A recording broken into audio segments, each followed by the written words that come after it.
Զելենսկին դրդում էր եվրոպական երկրներին մեր երկրի հետ ուղղակի ռազմական բախման, որտեղ էր նա դա անում։ Հայաստանի տարածքում, որը պարբերաբար օգնություն ու աջակցություն է ստացել մեր երկրից ու մեր ժողովրդից։ По Москве он обещал нанести удары.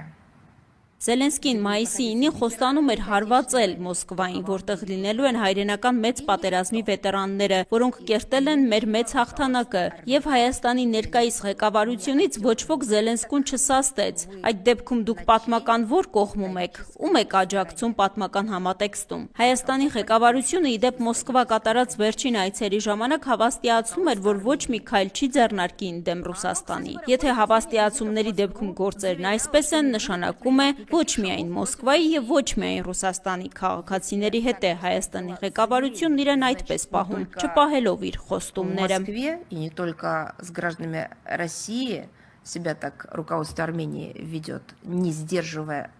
своих обещаний.